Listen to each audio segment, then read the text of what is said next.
Hello, beautiful souls. Today's episode is so good. And before we jump in, I have some exciting news to share. If you've ever wondered where you're blocking money, this is for you. I've created a free quiz to diagnose your money wounds so you can heal them and unblock yourself to receive more money. Just go to moneywoundsquiz.com and answer 6 quick questions to get your insanely accurate and potent results. And if you're loving my vibe and want to work one-on-one to call in more feminine energy wealth, I would love to hear from you. You can shoot me a DM on social media or go to emilywilcox.com to learn more. Hello and welcome back to the M Makes Money show. I have such a good episode for you guys today. As you have heard me mention, I've been wanting to showcase more coaching on the podcast. I think it's really the heart of my work. It's where the conversations end up taking us into so many fun places. And there's healing, not just for the client who's receiving the coaching, but for everyone else who gets to bear witness. So before I introduce our guest, this is actually a perfect time to talk about something that I'm so fired up about, which is my mastermind, the Becoming Mastermind. And it's for the same reason I just shared.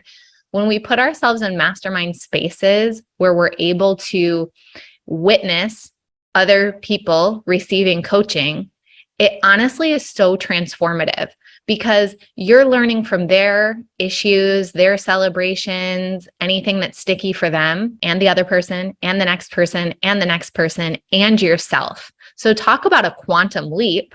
Now, all of a sudden, instead of just having one-on-one coaching, it's like you've 10x the effect of that because you're getting your own one-on-one coaching and you're also getting to bear witness to other women receiving one-on-one coaching that's personalized for them.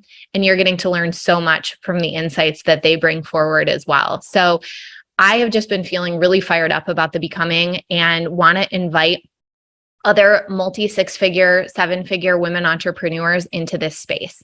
This is for 12 months of wealth expansion. It's for women who really know that they're meant for big wealth and big impact, and they want to go far. And they know that they need to be supported in order to do that. They want to be in intimate spaces with other women where these women are their biggest cheerleaders. These women see them in their power, where they're able to receive really intimate and precise mentorship. I get to know you so well over the course of a year that something where you might think it's an isolated coaching event, I can pull things that came up months ago that I remember and see the pattern and weave it all together for you. I honestly think that's one of the biggest reasons to put yourself into long-term coaching spaces because the coaching just gets better and better and better over time. So if you're interested in exploring the Becoming Mastermind, it is an application basis. The annual investment is $33K or it's $3,333 per month. And we've got women in there doing $100,000 cash months, $10,000 cash months, and everything in between. So would love to explore that with you. Now, my guest is someone who is in a different mastermind container that I hold, and her name is Sarah Jordan. And Sarah helps women use the strengths of their cycle phases in business, social media, motherhood, parenting, and life, which is such a cool offering. Honestly, I think we need more women out there talking about their cycles and how to cycle sync to make life so much more effortless and more joyful.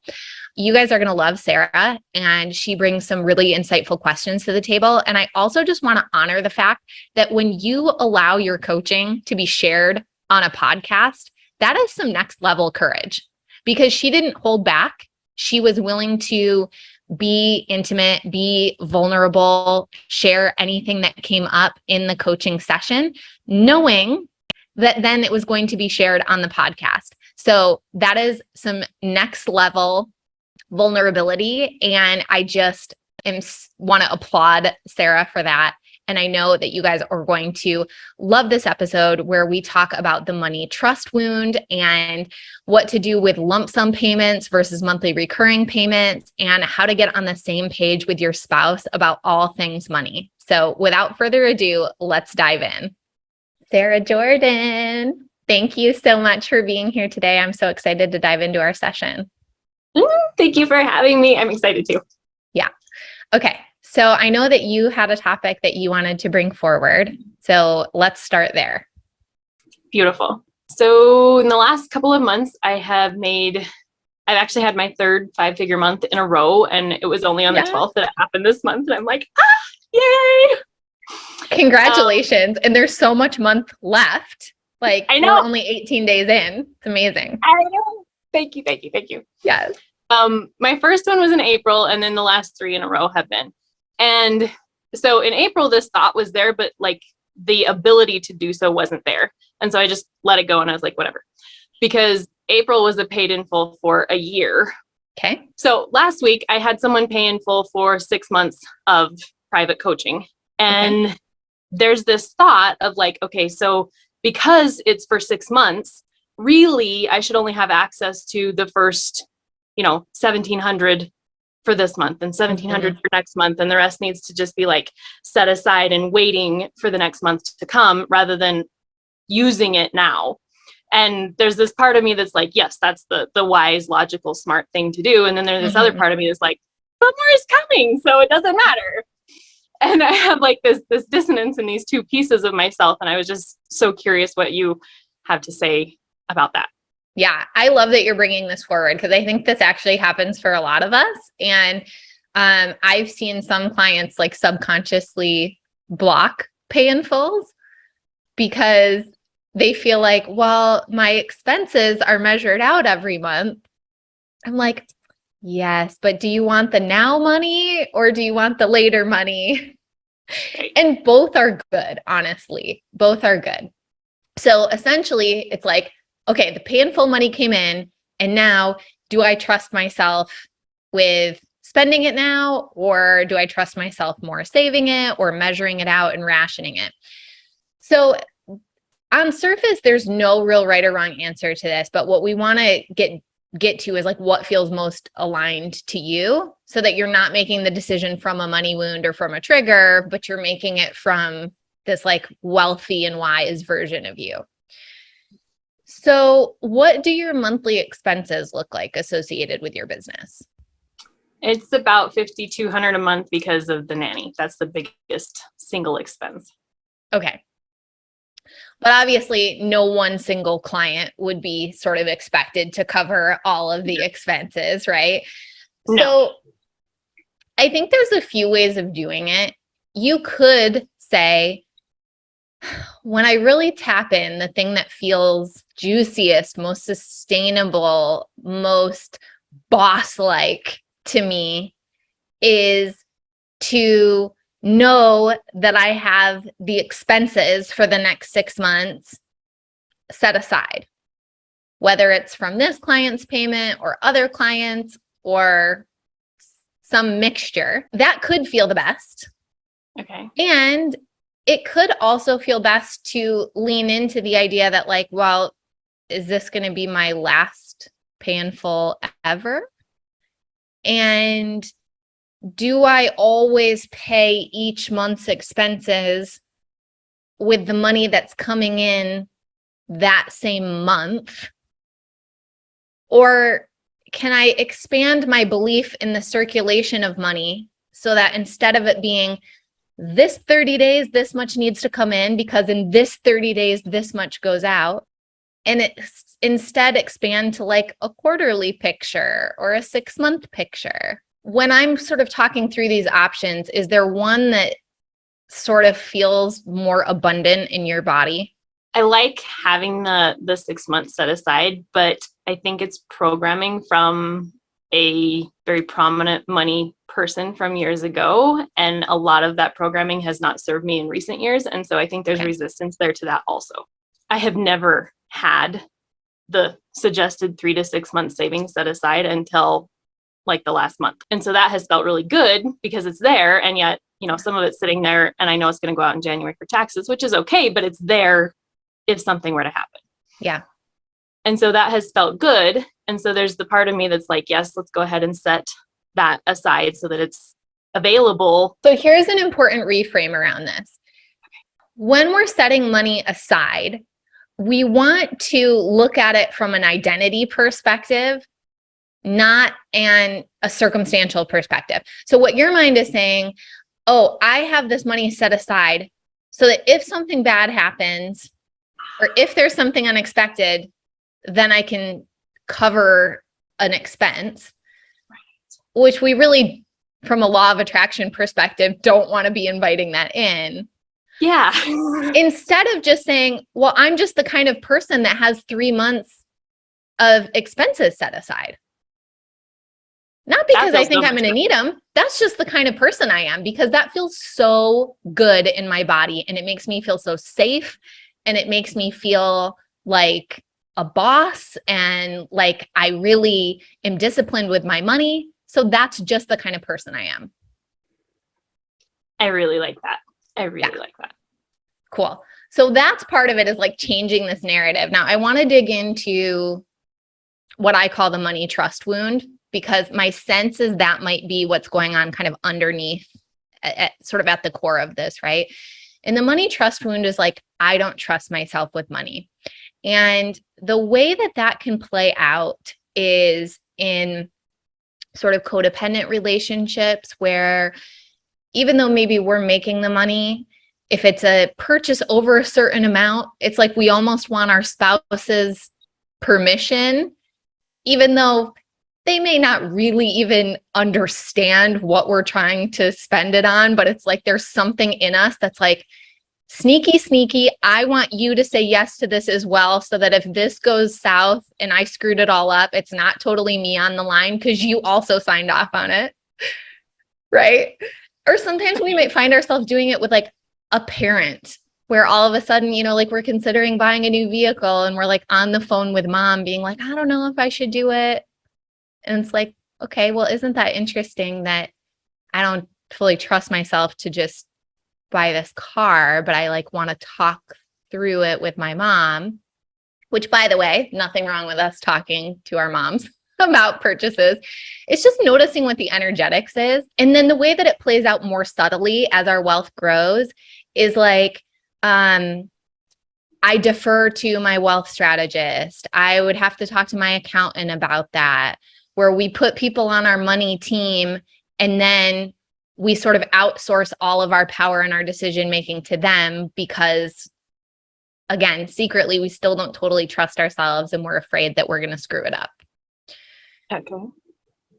So I'm pro having an accountant, I'm pro having a wealth strategist and all of that, but we want to do it from a place of empowerment and not where we're trying to outsource those things. And so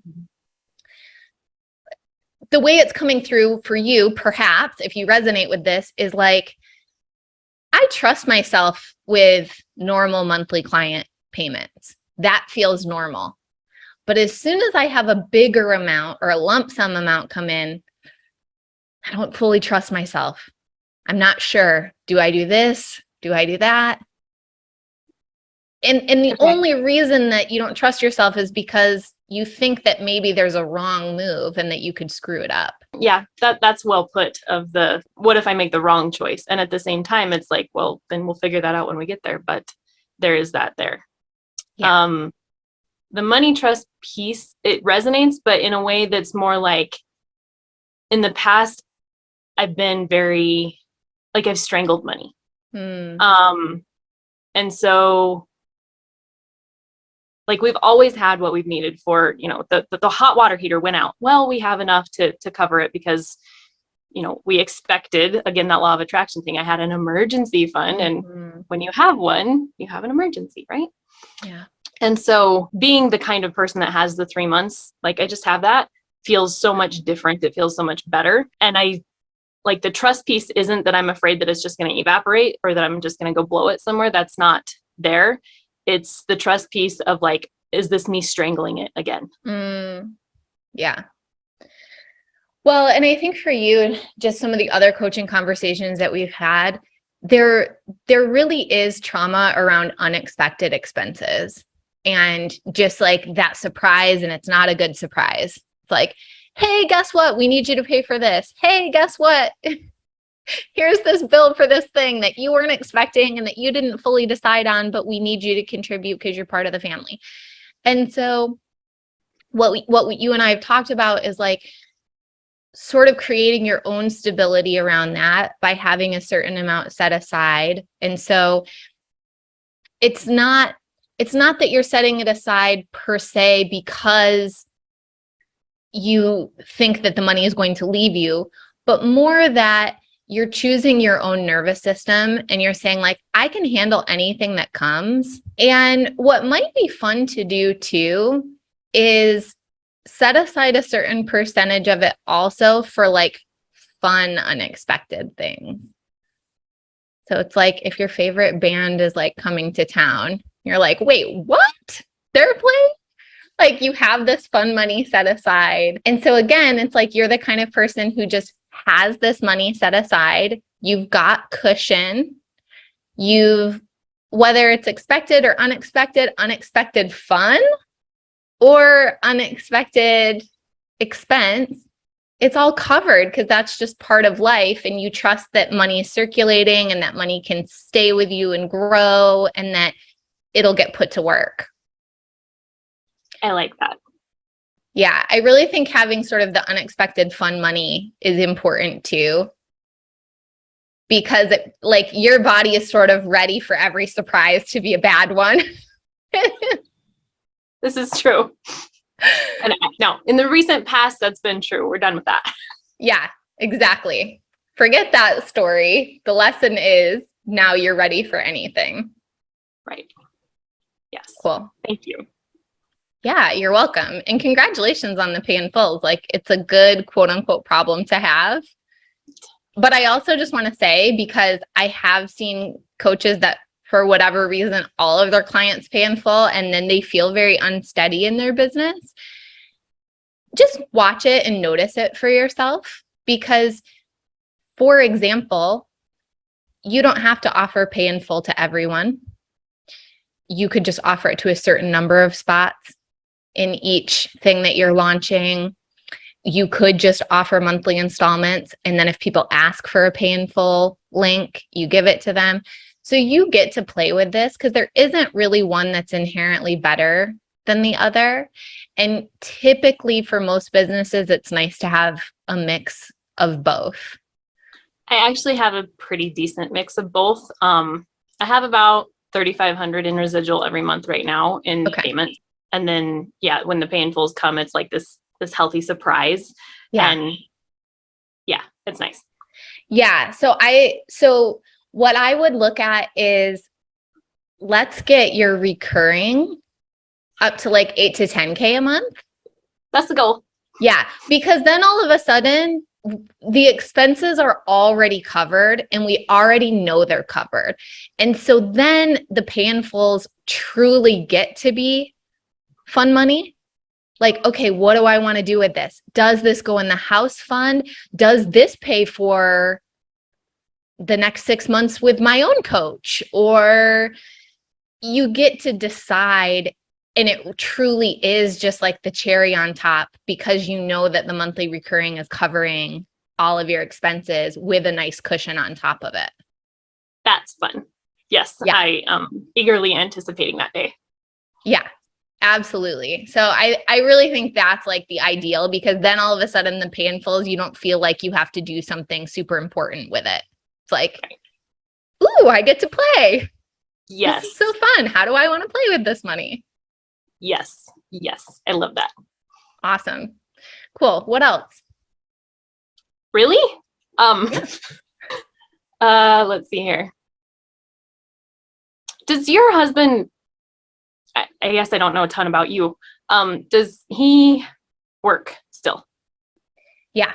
So he is the CEO of our agency business. Okay. So my husband is still at his 9 to 5 that he's had for 22 years. And last, I guess a little over a week ago, I called a local spa, locals 2 hours away, to book a day there, which was really an anomaly to them, which I thought was kind of odd. But anyway, they're like, wait, you want to be here all day? I was like,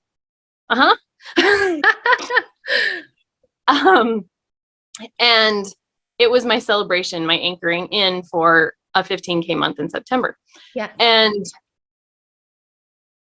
I hadn't like I told him I was going, but we were supposed to be there in that neighborhood anyway. And circumstances changed and I had to drive there and I had to drive back that day, but that was okay. It was still time for me, which I loved. Yeah. And when I'm booking it, she's like, yeah, well, we could do your massage here and we could do your mani-pedi here and we could do your salt glow here. And she's like organizing the day so that I can do all of these different services that they offer. And she's like, so do you want to check with your husband on that? I was like, no, it's my money. And that's the first time that I've been able to do that, which felt freaking amazing. Yeah. And so a few days later, I shared that with him. And then a few days after that, actually at the end of that spa day, when I got home, he's like, I really want to talk to you about this because it bothered me that you said it was your money when you've been, you know, home for the last couple of years and what I made was still our money. And so we talked it through and he didn't realize that it was what I had chosen to do to anchor in September. He didn't realize that it was the celebration piece of that. I hadn't said that. So that piece kind of flipped it in his mind a little bit. He's like, okay, I understand. And then when he found out the total was like $400 for the day, he's like, oh, I thought it was $1,500 or something like that. I was like, no, it's not much. Yeah. Actually, I expected more and it wasn't. And he's like, oh, because there's this camera that he wants. And he's like, so when it's me making the money, it's our money and it goes to everything. But it's when you're making the money, it goes to what you want. And I'm like, no, it was $400 out of 15,000 that went to a day of what I wanted. And if I felt safe enough to buy you a camera, when I feel safe enough to buy you the camera, I will. And so it wasn't like I was trying to, I don't know, jab at him or anything like that. When I told her, no, it's my money, I don't need to check with him. Because where we're at right now is that his income is covering the most of the necessities. And then mine is covering my business expenses. And then anything on top of that is fun. Okay. And so I guess, can you give me some perspective on when it's our money, when it's my money, when it's his money, what that looks like from a different relationship? Yeah. This is so good. And I think it's hard when we're in it to see it this way, but it really is a gift that this came up, because typically what will happen is we will say like, I want to be making $20,000 a month. Okay, universe, I am ready for it. Like 20,000 every month. And then what happens is universe shows us all of the places where we're not fully in alignment with that yet. And that looks like arguments, things coming up, stuff that we don't want, right? Well, and we're really like, our communication is incredible. And so when he brought it to me, like it was, okay, get over the emotion piece and let's actually dig around here and find what is here. And by the end of the conversation that evening, like we were totally good. Yeah. But it is my money. Right. Totally. And I hear you, like this wasn't a big blow up argument or anything. But it's a fine tuning, right? Because I know a big part of you wants him to be able to leave that job. Yeah. And so follow me on this. You're setting a financial goal. That financial goal involves him being able to leave his job. And so what's coming up for you to work on is the idea of whose money is it and what are the rules around spending it. You see how connected that all is? Absolutely. Yeah. Yes. So again, it's like, I think part of it is you guys separately and then coming together saying, what's our ideal version of this? So let's say that Sarah's business is bringing in $20,000 a month every month. It's sustainable. We can rely on that. If there's more, that's great, but we know there's 20K a month and your husband's not in his job anymore. What are the rules, so to speak, around the money? That's good. So there's really no real answer there, but it's just like cleaning it up for you guys. So your question was about Jeff and I, and so I'll just share. For years, for most of our marriage, Jeff and I had separate bank accounts. We didn't even have a joint account, I don't think. We just had separate accounts And it was sort of like, okay, you pay this and you pay this. And we just sort of like divvied it up, or we'd transfer money to each other. Here's my half of rent and you're the one who pays it. This actually was all set up based on my own money wounds. And it took me a long time to see that for what it was.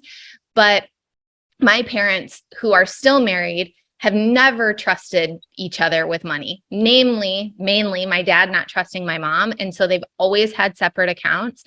And because there was a lot of money conflict between the two of them, I sort of adopted my dad's perspective in my own life, which is like, I need to be in charge of my money.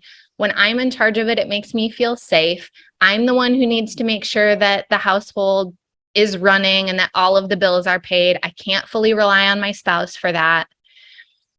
And even though I didn't have a ton of evidence for it, it was like I would look for ways that I felt that he was being irrational with money and use that mentally to support my position of actually needing to create safety. And part of my way of creating safety was keeping him out of the account.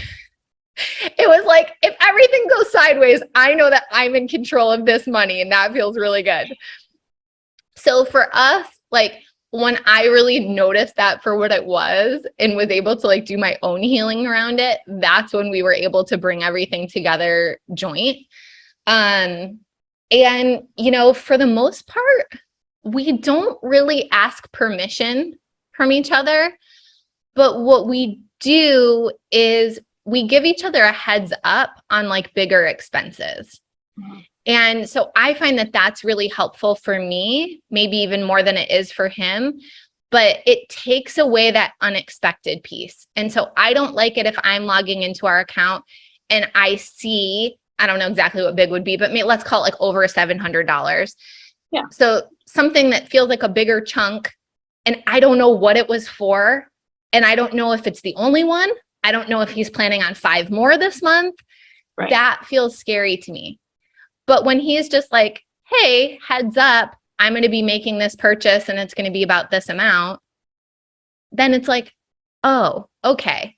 He's not asking for my permission. It's not like it's my money or his money. We don't look at it that way because we're in each other's businesses enough. Like I can't do the coaching business if the agency isn't being run by him and yada, yada. So I think it's just figuring out like what feels good to you guys. Yeah. Okay. We get to work on that. Yeah. And like it gets to be fun because there gets to be a vision around it. And, you know, your story reminds me a little bit of, you know, Melanie talking about the Lambo and how people would comment to Kevin and say like, nice car, man. Yeah. And that just sort of rubbed her the wrong way. And she was like, hey, how would you feel about telling people, thanks, it's my wife's? And he's like, sure. So I think helping him also just understand the context that like, he's never had the human experience of being a woman in this lifetime. And so for him, it might seem like, wait, what's going on here? But he hasn't had all of those little chip away kind of things where people just assume, oh, you're a stay-at-home mom. Oh, what does your husband do for a living? And you're like, wait, no, actually I work. All of those little comments that make assume that he is the breadwinner. And so for you, it felt like this important and empowering moment to be like, no, I don't have to check with him. And by the way, isn't that such a weird question to ask someone anyway? And like, that was a common objection I had in my I still have my network marketing business, but I don't do it much. But that was a common objection from people is like, well, I have to check with my husband. And I know I invited it because it was his money and I checked with him all the time for anything at that season of my life. And so it was a very common objection from people that I was talking to trying to get in the business.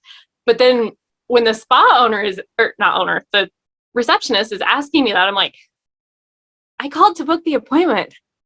Why would you? Yeah. You didn't call me to book the appointment.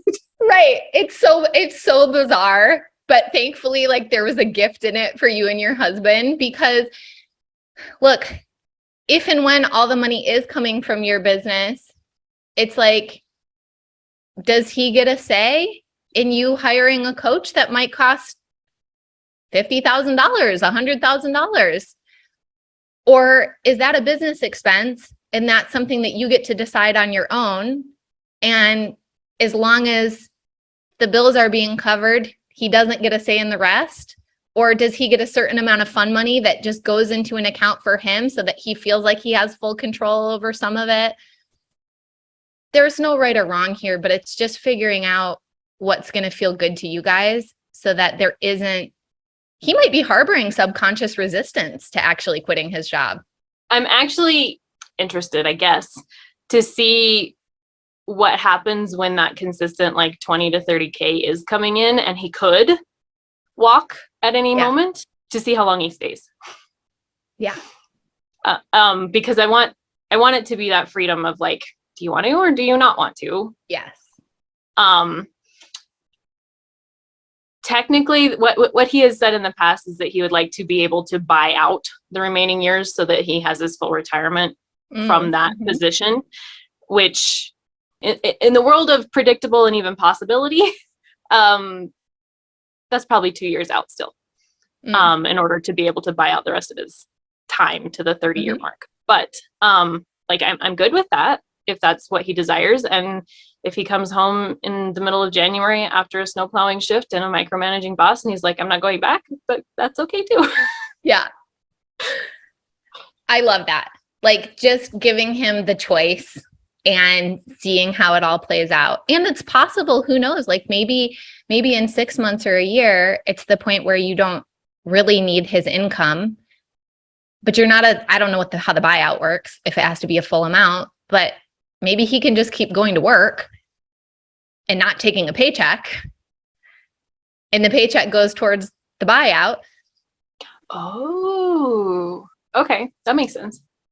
And if not, you guys just set aside each paycheck of his. So it's like 100% of it goes into this account. Right. And then we get to decide if the buyout makes the most sense or if it makes the most sense to whatever.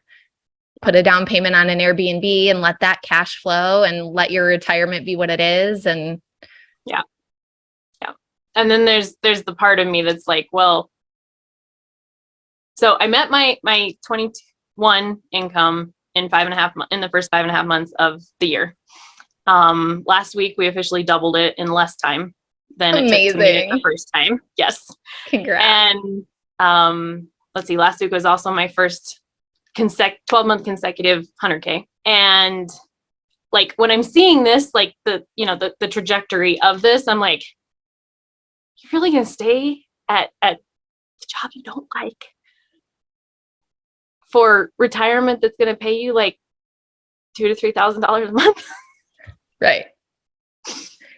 But his head isn't where mine is yet, and the evidence isn't fully there for him yet, and I understand that, and I want him to be safe in whatever the decision is when it is. And so yeah, I just think this conversation might really open a lot of those doors to uncover what it's really about. Is it truly just safety for him?